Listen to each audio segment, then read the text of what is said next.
नमस्कार बच्चों, कैसे हो आप। आशा करता हूँ आप सही होंगे। लर्निंग टाइम विद हरीश में आपका स्वागत है। बहुत दिनों बाद वीडियो बना रहा हूँ। आइए जानने की कोशिश करते हैं क्या है इस वर्कशीट के अंदर। तो ये वर्कशीट है कक्षा 10 की हिंदी की वर्कशीट है बेटा। वर्कशीट नंबर 65 और तिथि है 9 दिसंबर 2020। ठीक है बेटा। और ये हिंदी की कृतिका में से पाठ है जो माता का आंचल, उसमें से ली गई है। ये कम से कम चौथी या पांचवी वर्कशीट होगी जो इस पार्ट में से ली गई है, बनाई गई है। ठीक है। आइए देखते हैं क्या है इस वर्कशीट के अंदर। तो आप पहले जान चुके हैं कि माता का आंचल जो पाठ है वो शिव पूजन सहाय ने लिखा है। ठीक है। और ये एक आंतरिक उपन्यास है। ठीक है। और ये जो देहाती दुनिया एक उपन्यास था उनका, उसका कुछ अंश लिया गया है। ठीक है बेटा। और इस वर्कशीट या इस पाठ के अंदर ग्रामीण परिवेश के बारे में बताया गया है। क्या बताया गया है इस पाठ में? ग्रामीण परिवेश में बच्चों के लालन पालन, उनके खेलकूद, उनकी शरारतें आदि का सुंदर चित्रण किया गया है। जैसा कि इस पाठ के अंश को देखिए। आइए देखते हैं क्या कहता है ये अंश।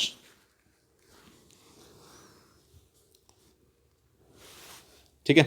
तो उनके साथ साथ जब हम घर आते तब उनके साथ ही हम भी चौके पर खाना जो खाने बैठते थे। तो आपको पता है जो बच्चा है भोलानाथ, वो अपने बारे में राइटर लेखक अपने बचपन की बातें बता रहा है कि उसका अपने पिता के साथ कैसा संबंध था। पिता के साथ अधिकतर वो अपना वक्त बिताता था। तो जब वो घर आते थे तो पिताजी के साथ ही चौके में बैठकर खाना खाता था। और चौका होता है घर के जो जहाँ खाना बनता है गाँव में, उसके पास ही जो जगह होता है खाने की, उसे चौका कहा जाता है। शहरों में ऐसा बिल्कुल भी नहीं होता। वह हमें अपने ही हाथ से फूल के कटोरे में गोरस और भात सान कर खिलाते थे। ये जो उसके पिताजी थे, अपने हाथ से फूल के कटोरे में गोरस, जो गाय के दूध से चीज़ें बनती है, और भात मीन्स चावल, सान कर खिलाते थे। ठीक है बेटा। जब हम खाकर अफर जाते, अफर का मतलब यहाँ पे पेट भर जाना, जो पेट भर जाना, जब अफर जाते यानी पेट भर जाता था, तब मैया थोड़ा और खिलाने का हट भी करती थी। ठीक है। जो उसकी माता जी थी, कहती ही थोड़ा बच्चे को और खिलाइए। वह बाबूजी से कहने लगती, आप तो चार चार दाने के कोर बच्चे के मुंह में देते जाते हैं। इससे वह थोड़ा खाने पर भी समझ लेता है कि हम बहुत खाए हैं। तो वो अब जो उसके पिताजी थे, उसके खाने के खिलाने के ढंग से बिल्कुल भी संतुष्ट नहीं थी। वो कहती थी आप बच्चे को थोड़ा थोड़ा करके खिलाते हो और ज़्यादा टाइम हो जाता है, जिससे बच्चा सोचता है कि मैंने ज़्यादा खाना खा लिया है। आप खिलाने का ढंग नहीं जानते। बच्चे को भर मुंह कोर खिलाना चाहिए, यानी बच्चे को ज़्यादा ज़्यादा खिलाना चाहिए। एक प्रकार से जो कोर है उसका, जो कोर में टुकड़ा होता है, उसको बड़ा होना चाहिए, जो टुकड़ा होना चाहिए। ठीक है। आइए आगे देखते हैं क्या कहते हैं उसकी माँ। जब खाएगा बड़े बड़े कोर तब पाएगा दुनिया में ठोर, यानी जब बड़े बड़े टुकड़े खाएगा खाने के, तब ठोर मीन्स जगह, ठोर मीन्स क्या होता है जगह, तब दुनिया में कोई ना कोई जगह पाएगा, अपनी अपनी जगह बना पाएगा। ठीक है। आइए देखते आगे क्या कहती है। देखिए मैं खिलाती हूँ मर्द, हुआ क्या जाने कि बच्चे को कैसे खिलाना चाहिए। यानी वो कह रही जो मर्द है उनको नहीं पता होता कि बच्चे को कैसे खिलाना चाहिए। और महतारी के हाथ से खाने पर बच्चों का पेट भी भरता है, और जब माँ खिलाती है तो उससे खिलाने से बच्चे का पेट भी भर जाता है। यह कहकर वह थाली में दही भात शांति और अलग अलग अलग तोता, मैना, कबूतर, हंस, मोर आदि के बनावटी नाम से कोर बनाकर यह कहते हुए खिलाई जाती कि जल्दी खा लो नहीं तो उड़ जाएंगे। गाँव में यह अधिकतर माताएं अपने बच्चे को, छोटे बच्चे होते हैं उनको ऐसे ही खाना खिलाती है। जो कोर है, जो टुकड़ा लेकर के आती है, बेटा जल्दी खा लो नहीं तो कबूतर खा जाएगा, मैना खा जाएगी। तो ऐसे बच्चे खा लेते हैं खाना। ठीक है बेटा। पर हम उन्हें इतनी जल्दी उड़ा जाते थे कि उड़ने का मौका नहीं मिलता।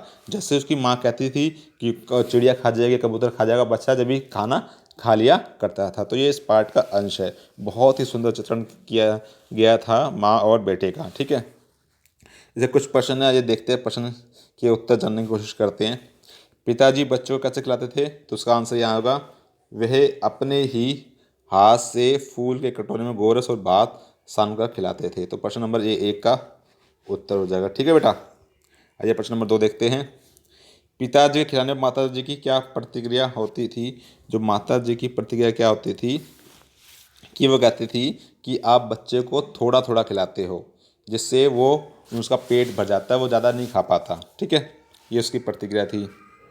यानी वो खाने जो पिताजी के खिलाने के ढंग से खुश नहीं थी। बच्चे को खिलाने के संबंध में माता जी की क्या धारणा थी? तो माता जी की धारणा थी, जब खाएगा बड़े बड़े कोर तब पाएगा दुनिया में ठोर। ये प्रश्न नंबर 3 का उत्तर हो गया। ठीक है, माता जी बच्चों को कैसे खिलाती थी, वह पिताजी के तरीके से कैसे भिन्न था?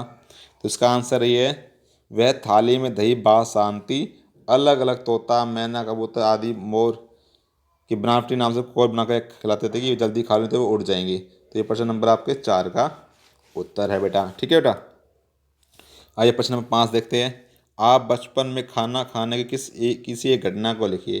तो इसका उत्तर आप स्वयं देंगे। आपके जीवन में आपकी माता ने या पिता ने कभी भी आपको खाना खिलाया हो तो उस घटना को आपको लिखना है बेटा। ठीक है, और एक खास संदेश कोविड का, अभी भी कोरोना की वैक्सीन नहीं आई है, कोरोना का कोई अच्छा उपचार नहीं है, तो मास्क ही आपके लिए वैक्सीन है। ठीक है बेटा, अगर ये वीडियो आपको अच्छी तरह समझ में आ गई होगी तो वीडियो को लाइक और ज़्यादा से ज़्यादा सब्सक्राइब भी करें। किसी बच्चे को अगर कुछ डाउट है तो वो कमेंट सेक्शन में जाकर कमेंट भी लिख सकता है। धन्यवाद बेटा।